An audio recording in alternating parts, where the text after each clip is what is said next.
बिस्मिल्लाहिर्रहमानिर्रहीम। फरमान मुस्तफ़ा सल्लल्लाहु तआला अलैहि वसल्लम, जब तुम कोई चीज़ भूल जाओ तो मुझ पर दरूद पढ़ो, इंशाअल्लाह याद आ जाएगी। सल्लु अला हबीब सल्लल्लाहु अलैहि वसल्लम। खुशबू का इस्तेमाल करना सुन्नत है मुबारक राशिद अतारी नूरी दवाखाने की तरफ से। और आप देख रहे हैं मुजरब नुस्खे।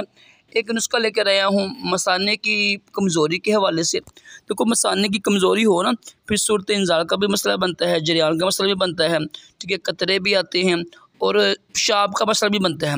काफ़ी ज़्यादा मसले बनती हैं ना इसकी वजह से। तो ये बड़ा मुजरब नुस्खा इंशाअल्लाह मैं ऊपर लिख दूँगा, कुछ परहेज़ भी लिख दूँगा। तो अल्हम्दुलिल्लाह मेरे बड़े प्यारे भाई हैं माशाल्लाह, शाह साहब हैं माशाल्लाह, बड़े प्यारे हकीम साहब हैं, उन्होंने ये अता किया है। ये ऊपर नुस्खा देख लें, उर्दू में लिखा हुआ है। काले चने भुने हुए 50 ग्राम, मगज़े अखरोट और ये भी 50 ग्राम है, मगज़े बादाम, यानी जो बादाम की गिरी होती है ना उसकी, ये लिखा हुआ है मगज़े बादाम 50 ग्राम, देसी घी शक्कर 50 ग्राम, 4 मगज़ 50 ग्राम, खसखस 50 ग्राम, सौंफ 20 ग्राम, काजू 100 ग्राम। तरतीब तैयारी: तमाम अद्वियात को पीस कर बारीक सफ़ू बनाकर 50 ग्राम देसी घी में हल्का ब्राउन करके रख दें। मकदार खुराक: रात को सोते वक्त 1 चम्मच चाय वाला 1 गिलास दूध के साथ इस्तेमाल करें।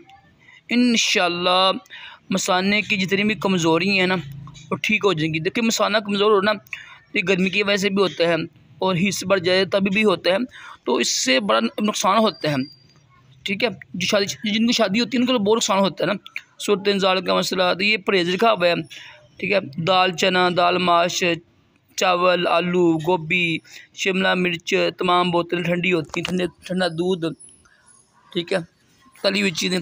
तो देखिए, मसाने की कमज़ोरी की वजह से बहुत ज़्यादा बीमारियाँ पैदा होती हैं, ठीक है।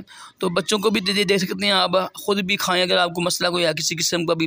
अल्लाह पाक हम सब को तमाम जिस्मानी रूहानी बीमारियों से महफूज रखे, दोनों जहानों की भलाइयाँ अता करे। सल्लु अला हबीब सल्लल्लाहु अलैहि वसल्लम।